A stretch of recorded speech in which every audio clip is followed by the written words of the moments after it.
Now the time is 6 o'clock and this is Breakfast on BBC One.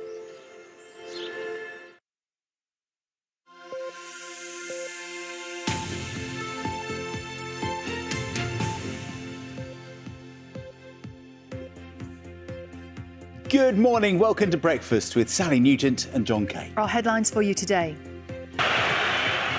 England make a winning start at the Euros with... Gareth Southgate said Jude Bellingham is writing his own script as thousands celebrated the goal that got England off to a winning start. It's hoped the tournament will give a much-needed boost to pubs and bars across the UK. I'm at the Bread and Cheese in Essex, where this whole area was packed last night with fans watching the game. I'll find out how much the next few weeks could be worth to places like this.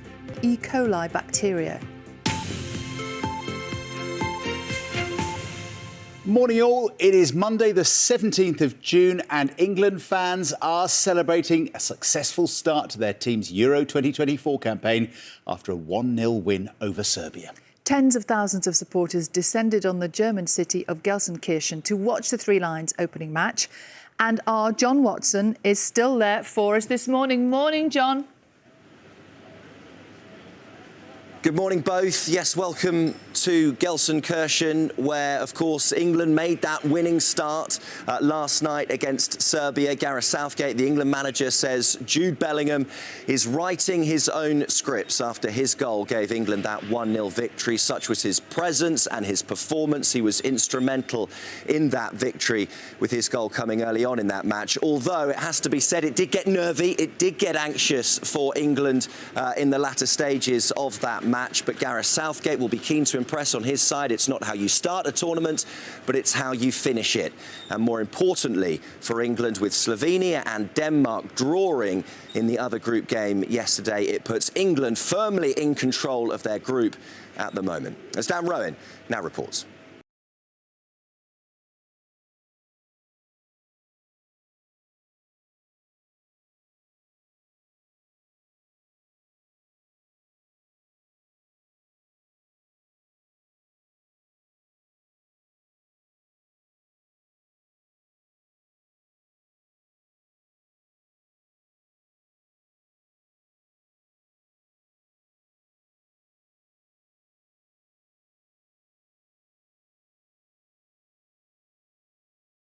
We knew it was going to be a tight game. I know there's been a lot of goals in the other game, but I think we try and keep to our own standards and try and play the opposition that's in front of us and not kind of the theme of the tournament, if you like. So important that we got off to a start.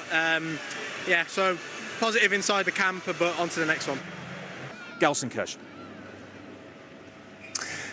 Yes, it was a special night, an important night, a big victory for England, and for those thousands of fans here and the local authorities, they will be pleased that it passed largely without incident. The only sour note was the travel disruption that lots of fans faced upon leaving the stadium last night. Both the England and Serbian fans faced a 3-hour wait as they tried to board some trams leaving the stadium, and many more were left on the platforms here at Gelsenkirchen as they tried to make their onward journeys for around 2.5 hours. That was certainly something they had to contend with late last night, but ultimately the final word really is reserved for Jude Bellingham, who continues to look to him again, won't they, with bigger tests potentially lying in wait.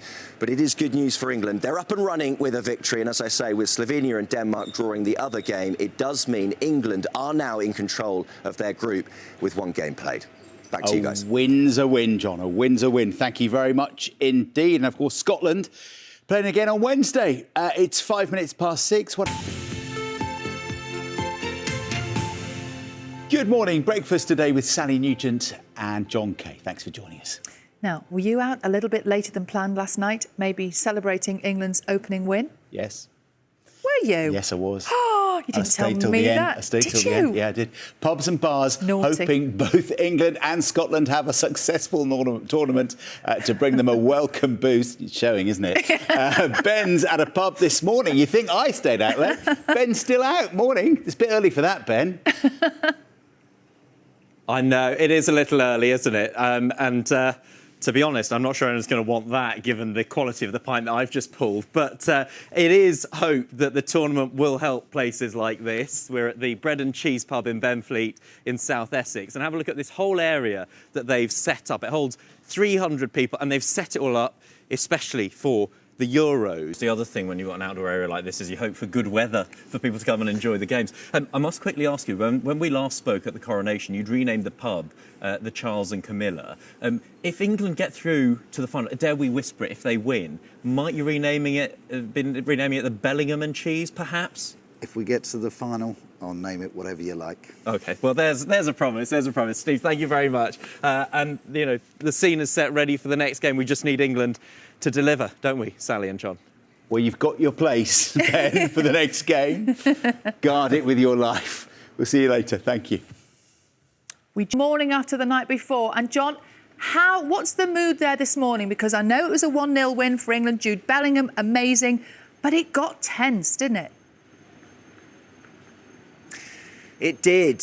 It was tense, yes. Good morning, Sally. Tense and anxious, as it so often can be when watching England at a major tournament. But then, of course, in amongst all of that, England have Jude Bellingham, don't they? It is no surprise he's making the headlines once again, making the front pages as he is the back pages this morning. That's not the first time he's done that, and I dare say it won't be the last time, will it? A standout performance from him. His goal ensuring that England made a winning start at this year's European Championship with that victory over Serbia. He is, of course, already a Champions League winner with his club side Real Madrid in his first season, and he was instrumental. I'm confident we'll score goals. We, playing against the back five, it's not easy to create chances, but we did. And, in the end, one was enough. And as I said, I like the fact that we had to suffer a bit without the ball, because I think that's an area of the game we've worked on a lot this week. And we were obviously so much better than we were last week with doing.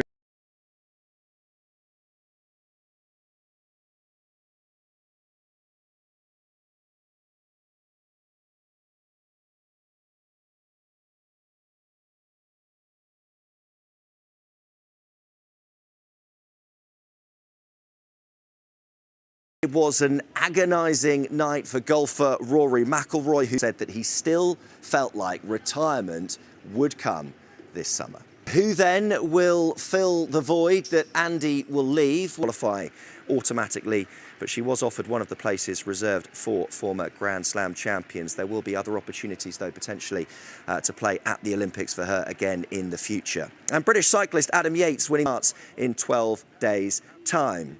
And talking of looking ahead, Scotland, of course, will be back in action. Their European Championship campaign continues when they take on Switzerland in their next match. That is in Cologne.